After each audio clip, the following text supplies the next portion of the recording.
Hello and welcome to blog 13, me learning to play the Melodeon. You may have spotted that I have a new box, and this is a Saltarelle Connemara III, which I bought off a member of Melodeon.net, and it's absolutely brilliant.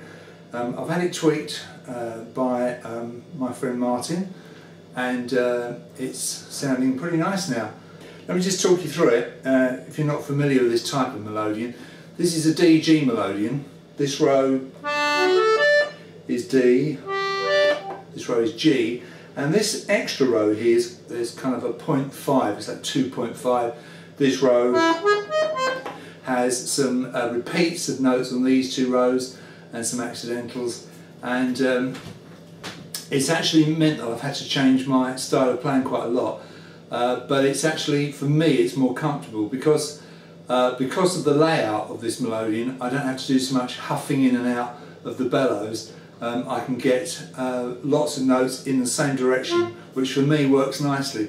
Now, there is a downside to that, in that you kind of tend to lose the feel of the huffiness of the Melodeon, the inning and outing. It tends to make it maybe a bit too smooth for some people, but for me, I'm finding it much nicer to play like that. And you can probably see on the top here, you've got these stops, and I'm going to talk you through those so you know what they all do. This particular Melodeon, it's probably not that old. It's in very good condition, and yeah, I'm very, very pleased with it. When I was playing Silent Night, I was using just a single medium reed, so I was getting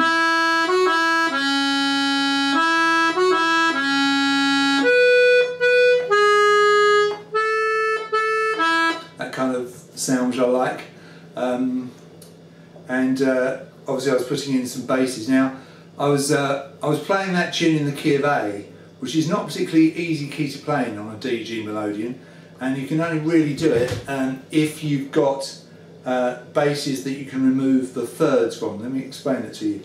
If I pull this stop up, when I play a chord,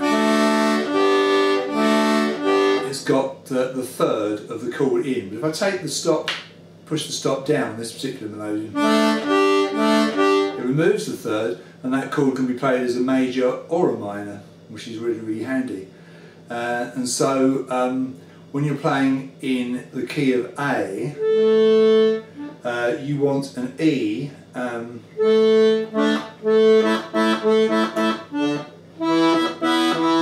which is there. Now if I left the stop in, that would be E minor, which would be no good. So obviously take the third out, and you have that what you call an E5 chord, which is just the first and the fifth notes of the scale, and that can be major or minor, and we're interpreting it as a major chord. Is that gives you that E major.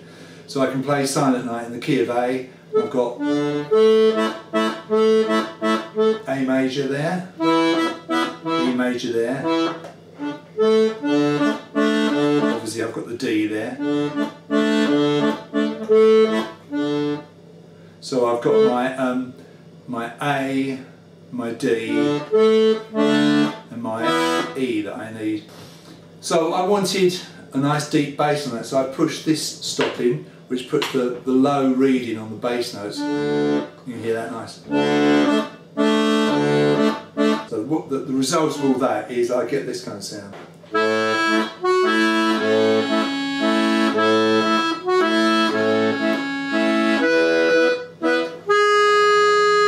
Now that note there doesn't have a bass to go with it, but it does give me the chance to push the bellows in so that I'm ready for the next section.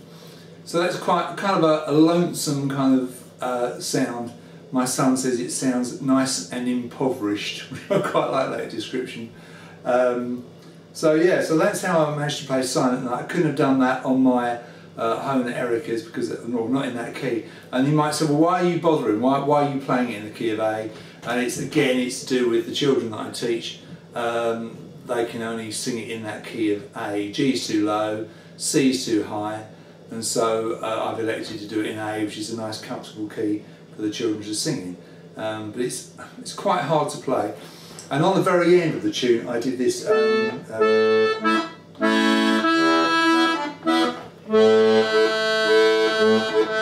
come down to this note here, and I'm getting the joy of this particular Melodeon, of course, is that I've got this A bass and A chord on the push. Here it's on the pull, and here it's on the push. Now, obviously, with a normal 8-button Melodeon, bass-wise anyway, you haven't got that, so that's nice. But obviously, this is not a uniform thing. Different 12-button bass Melodeons will have, you know, different setups. This one just happens to have that A on the push, and that's really useful to me in this key. When I played the Zither Carol on my Hohner Erica, I was playing it like this, sort of huffing in and out, which is nice, and that's kind of a very typical way of playing the Melodeon. But with the extra note here, over here on that 0.5 row, I was able to do that all in one nice direction. And what I've done here, I've used the 2 medium reeds. Basically on this one you've got a low reed, just put that in, you'll hear that. So this is the low reed, okay? That's not what I wanted. So you have a medium reed that's tuned to A440. On this particular box it's the stop nearest the front, okay, which gives you the sound. And you've also got a reed which is tuned, I think it's +10. So I put the two together and you get that kind of wetter, fatter sound, which is quite nice for this.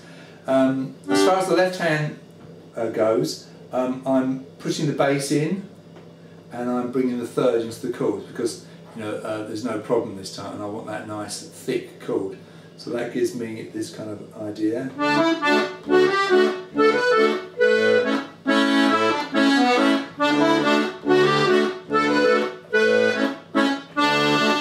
Now,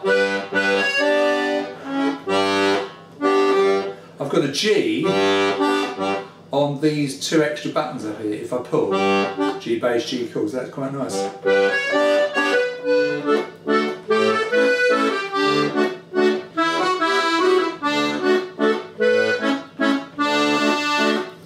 So I'm pretty pleased with that. It's really nice, and it's going to open up a whole load of possibilities for me on the tunes I learn in the future. I'm a little bit confused now, of course.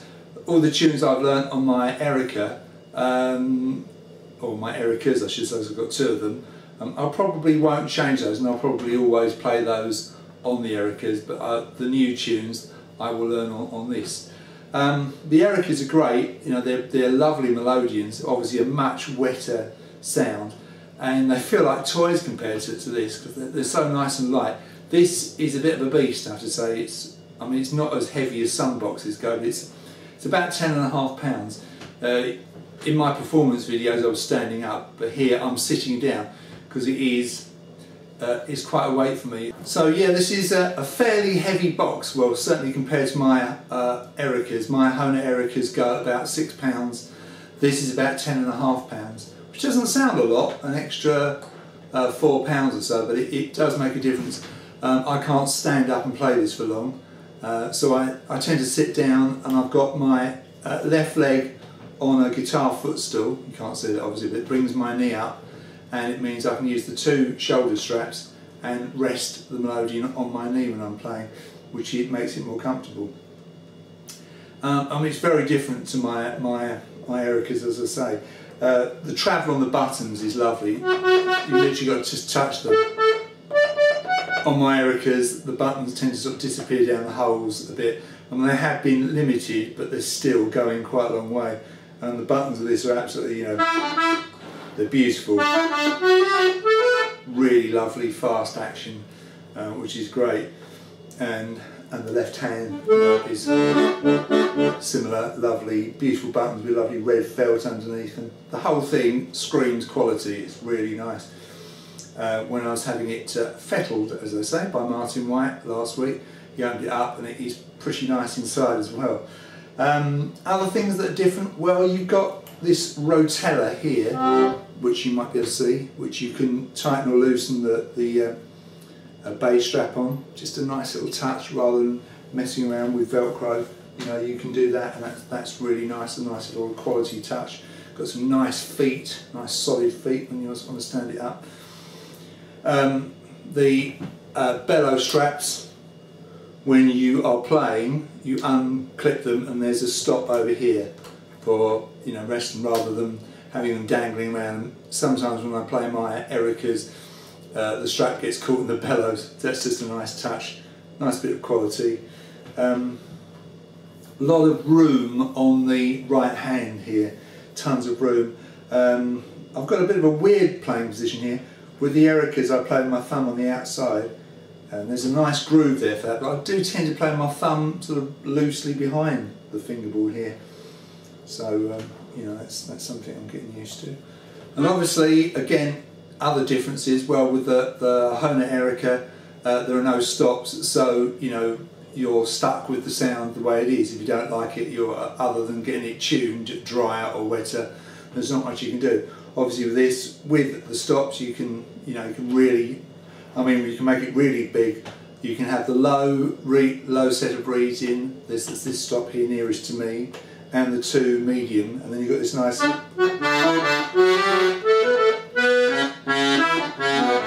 of course, the left hand with the bass and the thirds in, you've got a pretty powerful sound. Let's go and demonstrate it for you.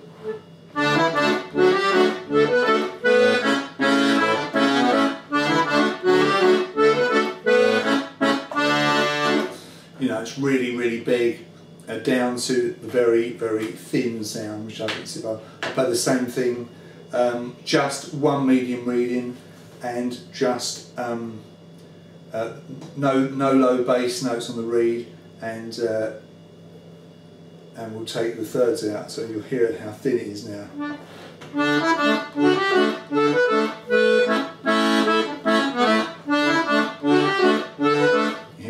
It's much thinner, and you know, it's horses for courses, and I like both the sounds. It's beautiful.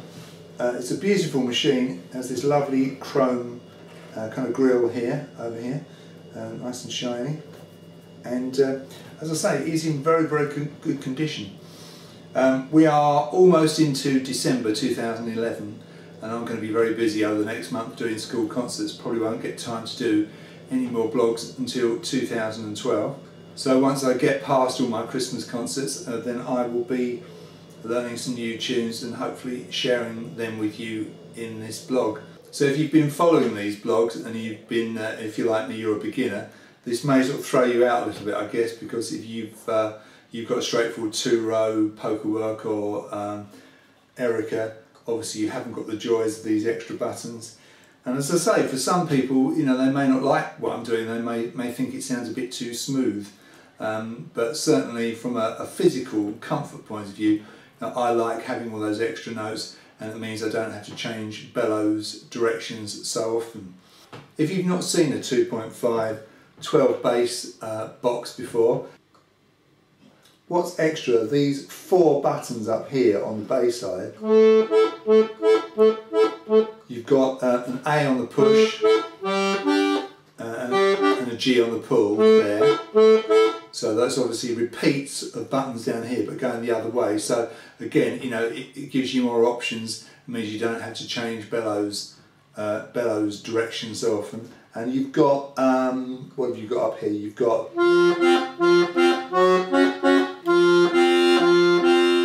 an F there. Bring the thirds in, sorry. An F major there. And an F sharp minor there. F sharp bass, F sharp minor there. So as I say, this is not uniform to all 12 bass Melodians. So, you know, you need to check carefully when you buy one to find out what notes and chords you're getting on these extra buttons here, of course. But certainly already opened up a few possibilities for me, and I'm already rethinking a couple of things that I was learning that I haven't shown you. So as I say, I will be getting to those fairly soon. Oh, the air button is a bit different. On the Erica it's a pull down. This one is a nice push in. That's quite nice. Bellows are quite stiff. The whole thing feels much chunkier much tighter, and I must admit when I first got it I was a bit intimidated by it.